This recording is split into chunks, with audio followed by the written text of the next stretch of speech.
There was a lawyer once. His name was Francis Scott Key. He penned a song that I'm sure you're aware of. You've seen it. It's in most hymnals throughout our churches. It's called the national anthem. It is our song as an American.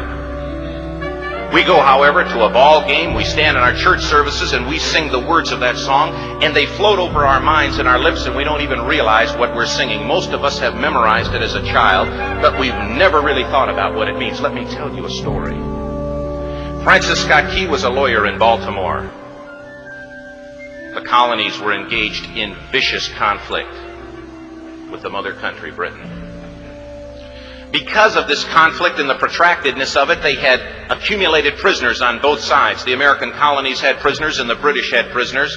And the American government initiated a move. They went to the British and they said, let us negotiate for the release of these prisoners. They said, we want to send a man out to discuss this with you. They were holding the American prisoners in boats about 1,000 yards offshore. And they said, we want to send a man by the name of Francis Scott Key. He will come out and negotiate to see if we can make a mutual exchange.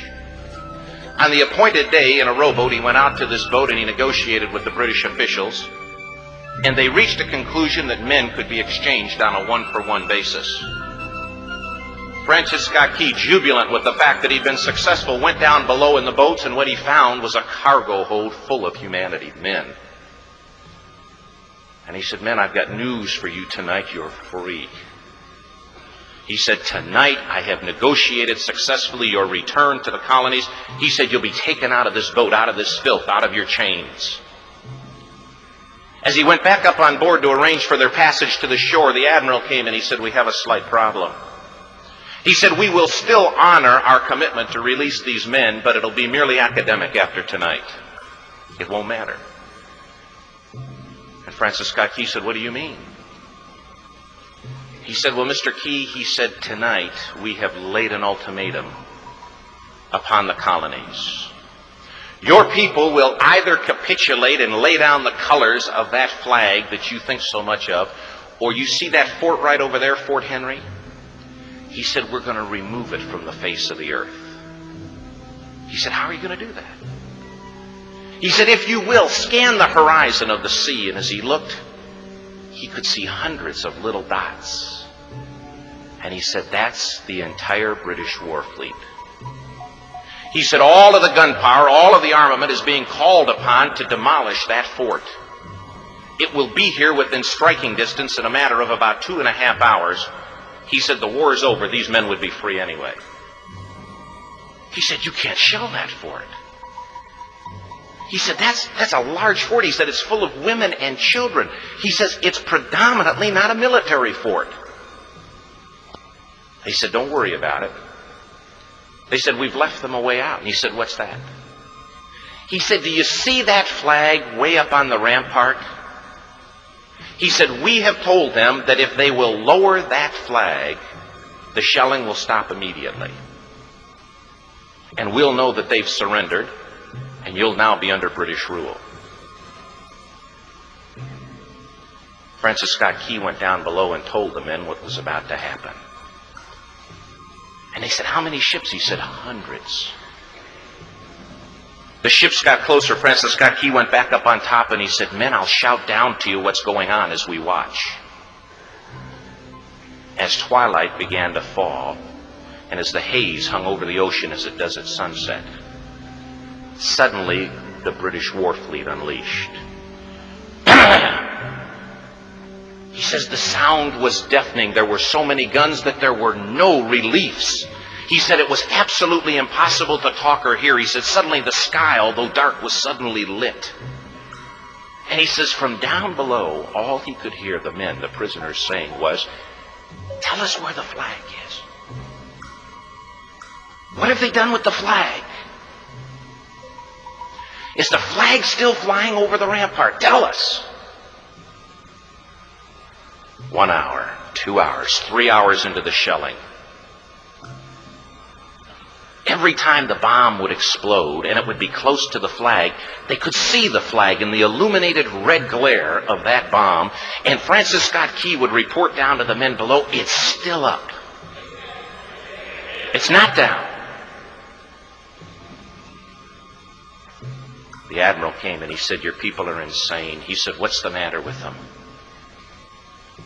He said, "Don't they understand this is an impossible situation?" Francis Scott Key said he remembered what George Washington had said. He said, "The thing that sets the American Christian apart from all other people in the world is he will die on his feet before he'll live on his knees." The admiral said, "We have now instructed all of the guns to focus on the rampart to take that flag down." He said, "We don't understand something. Our reconnaissance tells us that that flag has been hit directly again and again and again, and yet it's still flying. We don't understand that." But he said, "Now we're about to bring every gun for the next 3 hours to bear on that point." Francis Scott Key said the barrage was unmerciful. All that he could hear was the men down below praying.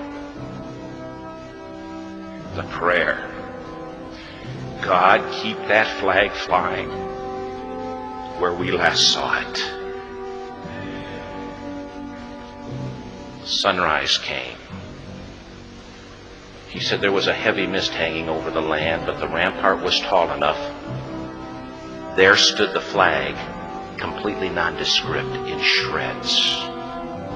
The flagpole itself was at a crazy angle, but the flag was still at the top. Francis Scott Key went aboard and immediately went into Fort Henry to see what had happened.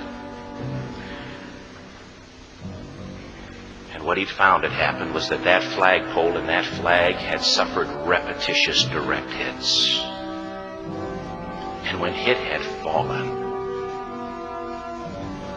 but men, fathers, who knew what it meant for that flag to be on the ground,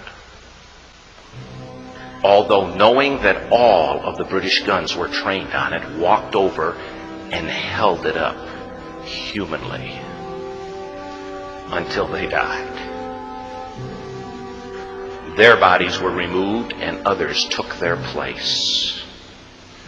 Francis Scott Key said what held that flagpole in place at that unusual angle were patriots' bodies. He penned the song, "Oh, say can you see by the dawn's early light what so proudly we hailed at the twilight's last gleaming? Or the rocket's red glare, the bombs bursting in air, gave proof through the night that the flag was still there. Oh, say, does that star-spangled banner yet fly and wave o'er the land of the free and the home of the brave?" The debt was demanded. The price, it was paid. Oh, say, can you see by the dawn's early light what so proudly we hailed at the twilight's last gleaming, whose broad stripes and bright stars through the perilous fight o'er the ramparts we watched were so gallantly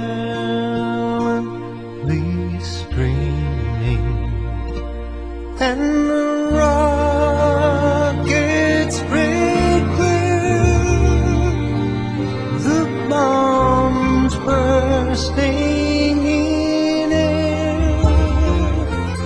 gave proof through the night that our flag was still there.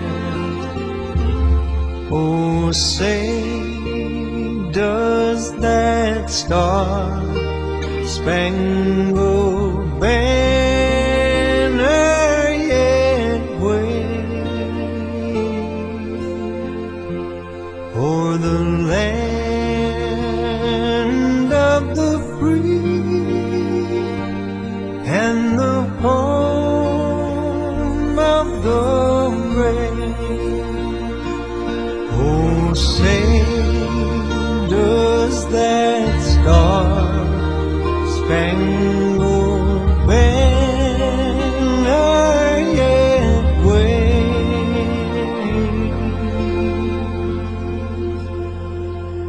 o'er the land of the free and the home of the